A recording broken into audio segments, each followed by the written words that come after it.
दोस्तों हाल ही में यूजीसी ने नई शिक्षा नीति के तहत एबीसी यानी एकेडमिक बैंक क्रेडिट्स को लॉन्च किया है। ये एबीसी क्या होता है और छात्रों को कैसे इसका फ़ायदा मिलेगा, इसके बारे में आज हम लोग बात करने वाले हैं और एकदम सिंपल भाषा में समझने की कोशिश करेंगे एबीसी के बारे में। तो नमस्कार दोस्तों, मेरा नाम है सौरभ और स्वागत है आप सभी का एडवाइस फॉर कैरियर में। दोस्तों यूजीसी ने 28 जुलाई को नोटिफिकेशन जारी किया जिसमें एबीसी की चर्चा की गई है।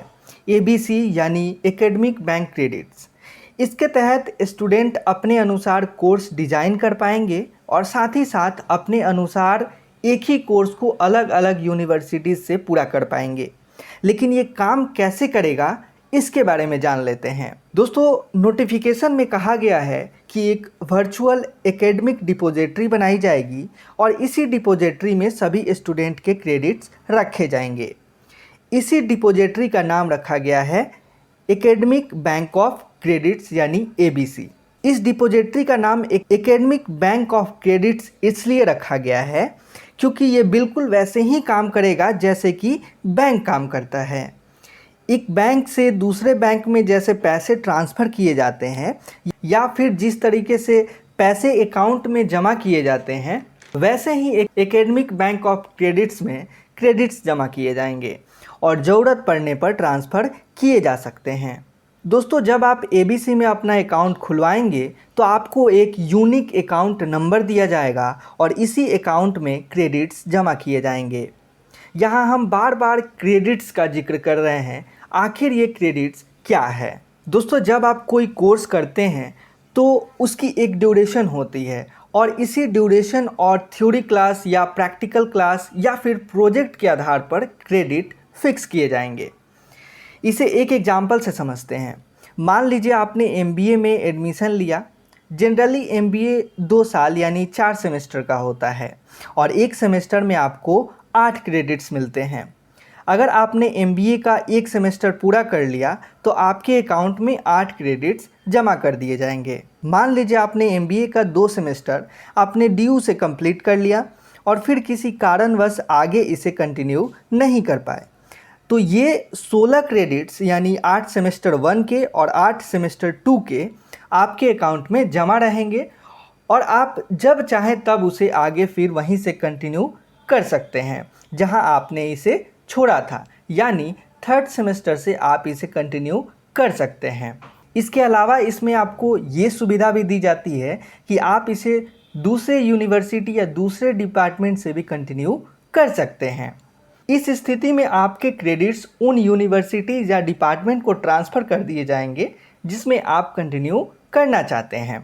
यानी अगर आप डीयू से कोई कोर्स कर रहे हैं और आपको डीयू पसंद नहीं आ रहा है तो आगे आप जेएनयू या फिर किसी दूसरे यूनिवर्सिटी से कंटिन्यू कर सकते हैं और ऐसी स्थिति में आपके जो डीयू के क्रेडिट्स हैं वो जेएनयू को ट्रांसफ़र कर दिए जाएंगे।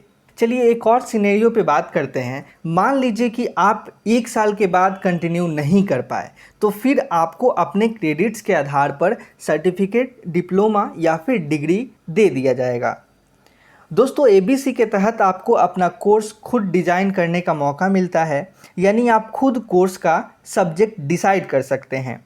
मान लीजिए आप एमए इकोनॉमिक्स करना चाहते हैं तो आप 5 सब्जेक्ट में से 3 सब्जेक्ट इकोनॉमिक्स से रिलेटेड और बाकी आप अपने मुताबिक चुन सकते हैं। हालांकि इसमें ये भी बाउंडेशन नहीं है कि आपको 3 सब्जेक्ट इकोनॉमिक्स से ही लेने हैं, लेकिन अगर आपका क्रेडिट इकोनॉमिक्स से ज़्यादा किसी और सब्जेक्ट में होगा तो फिर आपको सर्टिफिकेट या डिग्री आपके उन सब्जेक्ट के आधार पर दिए जाएंगे जिसका क्रेडिट ज़्यादा होगा। मान लीजिए आपको हिस्ट्री में ज़्यादा क्रेडिट्स मिल गए हैं तो फिर आपको सर्टिफिकेट जो होगा वो हिस्ट्री का दिया जाएगा। ये क्रेडिट्स मैक्सिमम 7 साल तक वैलिड होंगे या फिर इसे यूनिवर्सिटी अपने अनुसार रख सकते हैं।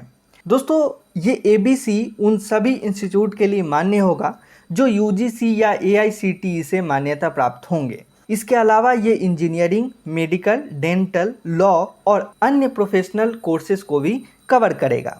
साथ ही साथ ये ई लर्निंग प्लेटफॉर्म जैसे स्वयं, एनपीटीईएल, वी लैब इत्यादि में भी मान्य होगा। अब इसके कुछ डिमेरिट्स भी हैं जिसके बारे में चर्चा करना ज़रूरी है। एबीसी को लेकर ये चर्चा हो रही है कि इंटरनेट पर ऑनलाइन क्लासेस हैं, वहाँ से आप पॉइंट जुगाड़ कर लाइए, यानी वहाँ से क्रेडिट इकट्ठा कीजिए और डिग्री ले आइए। यानी बच्चों को कहा जा रहा है कि आप जहाँ मर्जी वहाँ से क्रेडिट इकट्ठा कीजिए और डिग्री ले जाइए। ये कोशिश है सबको डिग्री देकर डिग्री का ऐसा हाल बना दीजिए कि किसी डिग्री का कोई वैल्यू ही ना रहे। हमारे देश में 50% से अधिक जनसंख्या 25 वर्ष से कम आयु की है। इसलिए ये महत्वपूर्ण है कि देश सार्वजनिक शिक्षा में निवेश करे, लेकिन ध्यान रहे कि कोई शॉर्टकट हमें नुकसान ना पहुंचाए। उम्मीद है ये वीडियो आपको अच्छा लगा होगा। अगर अच्छा लगा है तो प्लीज़ वीडियो को लाइक कर दीजिए। किसी तरह का कोई सुझाव हो तो आप नीचे कमेंट बॉक्स में दे सकते हैं। कोई क्वेरी हो तो भी आप नीचे कमेंट बॉक्स में लिख सकते हैं। आगे आने वाले वीडियोस के लिए चैनल को ज़रूर सब्सक्राइब कर लीजिएगा। Thank you.